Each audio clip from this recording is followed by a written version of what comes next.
गुरुवः बहवः सन्ति शिष्यवित्तापहारका और गुरुवः नाहिते सन्ति शिष्य संतापहारका। जय श्री कृष्ण। इस प्रथम श्लोक के भाव से आप सब सहज जान गए होंगे कि आज की हमारी चर्चा का विषय क्या है। तो बंधुओं, अक्सर अधिकतर लोगों का एक ही प्रश्न होता है कि गुरु किसे कहते हैं या गुरु का चयन कैसे किया जाए, कौन सद्गुरु होगा जो हमें सद्मार्ग प्रशस्त करेगा। ये दुविधा, ये असमंजसता, ये प्रश्न सदैव सबके हृदय में विद्यमान रहता है। गुरु का चयन कैसे हो और गुरु किसे कहा जाए, क्योंकि गुरु के विषय में हमें प्रश्न उठाना इसलिए बन गया है कि जैसा कि आप सबको अवगत है, आजकल का आधुनिक युग है और दंभ, पाखंड ये सब अधिकतर मात्रा में खूब इसका विस्तार हो रहा है।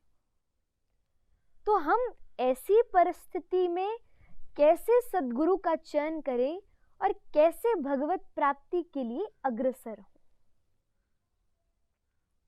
अब पिछले ही कुछ वीडियोस में कुछ प्रश्न थे जिनके विषय में हमने चर्चा करी, तो आज की इस वीडियो को विशेष हम एक ही प्रश्न लेंगे और वो यही,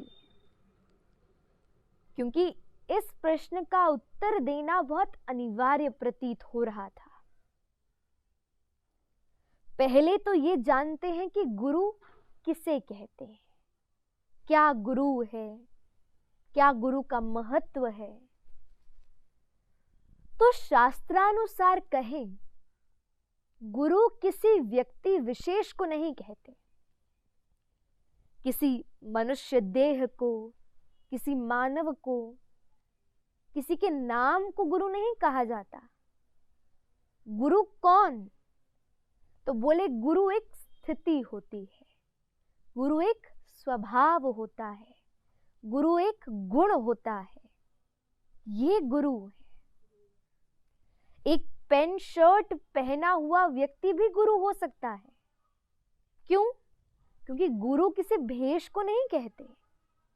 भगवा चोला पहना है या जैसे जैसे संतों के भेष है, वैष्णवों के भेष है, तिलक लगा रखा है, कंठी माला है कंठ में और 12 अंगुल का तिलक है मस्तिष्क पर, ये कंठ लग्न तुलसी नलिनाक्ष माला, ये बाहुमूल परिचन्न शंख चक्रा। इन सब अंगों से, इन सब एक वैष्णव के भेष से सुसज्जित व्यक्ति को हम संत नहीं कह सकते, गुरु नहीं कहा जाता। तो गुरु किसे कहेंगे? गुरु एक गुण का नाम है, गुरु एक स्वभाव का नाम है। ध्यान दीजिएगा इस बात पर, प्रभाव और स्वभाव ये दो भेद हैं। प्रभाव किसे कहेंगे?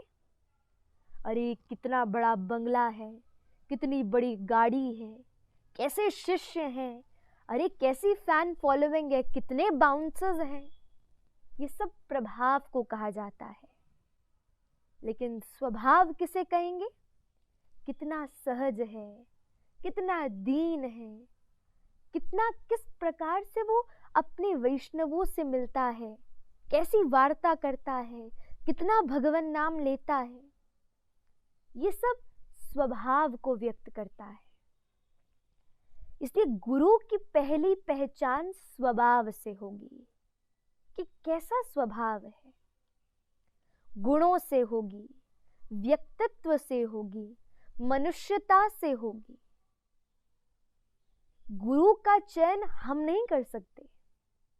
यदि हम कहें कि हमें इतना सामर्थ्य है तो हम जा गुरु को चूज कर ले, गुरु का चयन कर ले, अपनी इच्छानुसार ऐसे ही वास्तविक गुरु का चयन करें जो हमें भगवत प्राप्ति करवा दे, ऐसा कदापि नहीं है।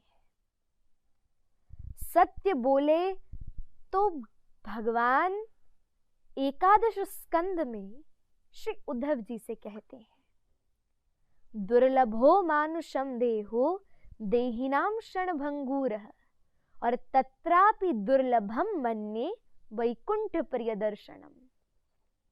एक बार के लिए तो ये मनुष्य देह तो दुर्लभ है ही। क्यों भगवान कैसे देते हैं इसे?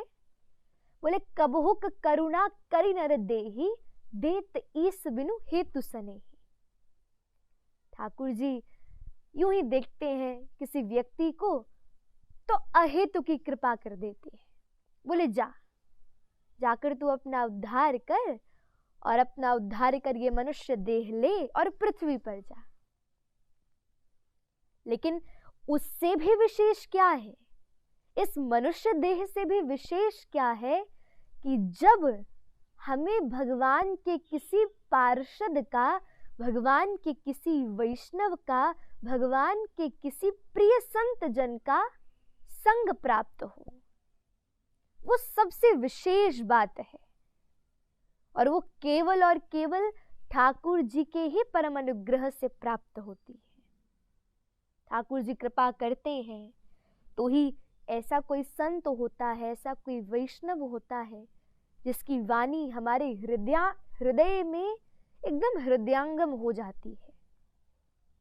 और सत्य कहे कई बार ऐसी परिस्थिति होती है, आप कथा सुन रहे हो और कई बार कथा में कोई ऐसी बात होती है जो आपके हृदय में एकदम बैठ जाती है। बार बार चिंतन में वही बात आती है, अरे व्यास जी ने तो ये कहा था, व्यास जी ने तो ये कहा था। तो वो भाव याद रखना कि उस वाक्य ने, जब व्यास पीठ पर बैठकर कोई व्यास बोलता है, उसके प्रत्येक शब्द गुरु है।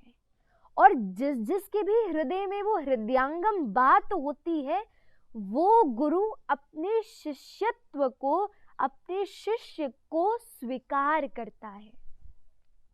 यानी कि जो भी वाक्य आपके हृदय में हृदयांगम हुआ, वो एक प्रकार से उस वाक्य ने आपको अपना शिष्य बना लिया, वो आपका गुरु बन गया।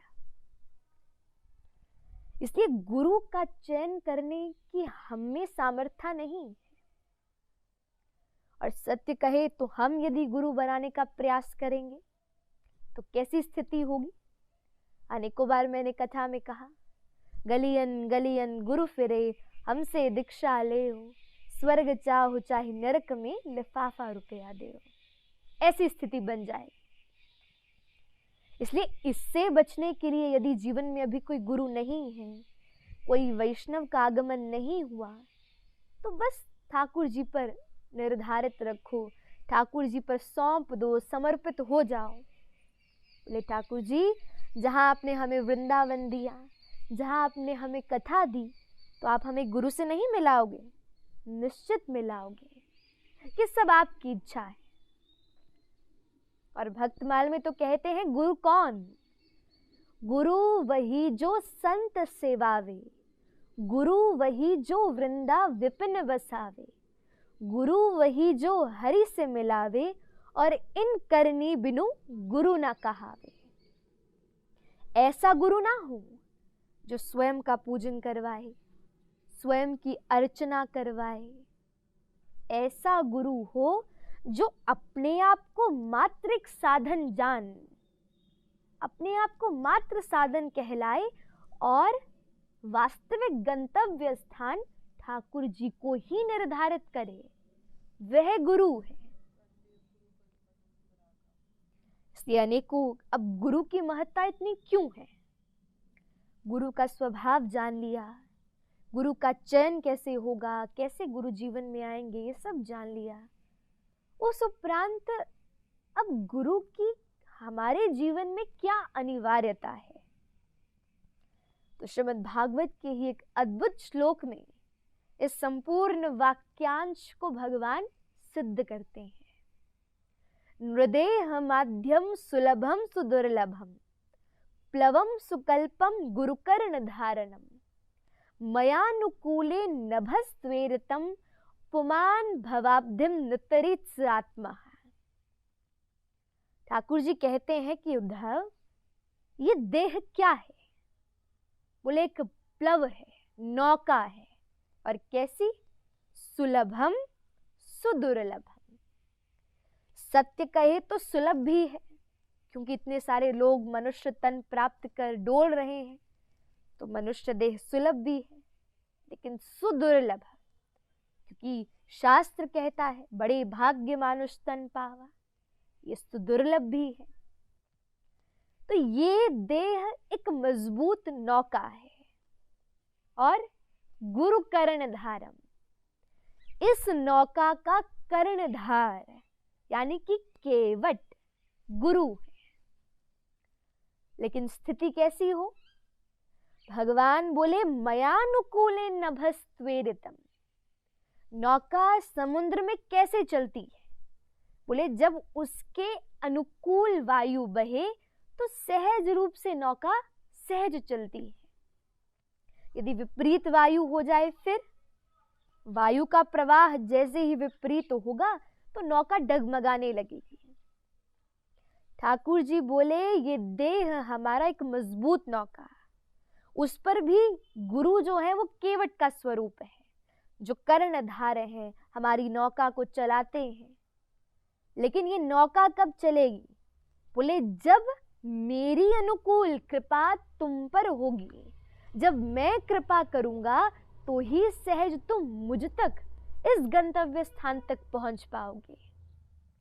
इसीलिए गुरु का विशेष महत्व है। अब आप लोगों ने यहां से दिल्ली जाना है, पंजाब से दिल्ली जाओगे, गाड़ी करोगे, ट्रेन में जाओगे, बस में जाओगे, जैसी भी स्थिति, जैसा भी साधन होगा, वैसे ही गुरु भी एक साधन है। हमारा गंतव्य स्थान भगवान है, और उस स्थान तक पहुंचाने के लिए हमारा मध्य का साधन गुरु है, जो हमारी भुजा पकड़ हमें ठाकुर जी से मिला देता है। इसलिए गुरु का बहुत महत्व है। गुरु की परिभाषा कही जाती है कि गुकारस्तु अंधकारस्यात् रूकारस्तु तन्निरोधका। गु का शब्द है अंधकार और रू का शब्द है जो निरोधक स्वाद, यानी कि जो हमें ये संसार के अज्ञान से, संसार की अविद्या से, संसार के अंधकार से जो हमें परे कर दे, वो गुरु है। यही गुरु की वास्तविकता है। इसलिए गुरु की बहुत विशेष महत्ता है आध्यात्म में और हमारे जीवन में भी। जीवन का प्रत्येक सत्य कहा जाए तो प्रत्येक पग, जीवन का प्रत्येक पड़ाव हमारे गुरु की कृपा से ही ये सब संभव हो पाता है। इसलिए आजकल के समय में गुरु का चयन, गुरु का महत्व, गुरु निष्ठा ये बहुत अधिक है। इसलिए गुरु के विषय में तो जितनी भी चर्चा करें उतना ही कम है। लेकिन आशा है आप सब जान गए होंगे कि भली भांति गुरु किसे कहते हैं और गुरु का महत्व क्या है वास्तविकता में। इसलिए पुनः हम सब मिलेंगे और एक नवीन विषय पर, एक नवीन प्रश्न का उत्तर देने के लिए एकत्रित होकर चर्चा करेंगे और इसी प्रकार लाइव होने का प्रयास करते रहेंगे। और यदि आपके हृदय में कोई भी प्रश्न हो, कोई भी क्वेरी हो, तो सहज ही आप कमेंट बॉक्स में लिख दीजिएगा और भली भांति उसका हम उत्तर देने का प्रयास करेंगे। तो इसी प्रकार आपका दिन भक्तिमय व्यतीत हो। जय श्री कृष्ण।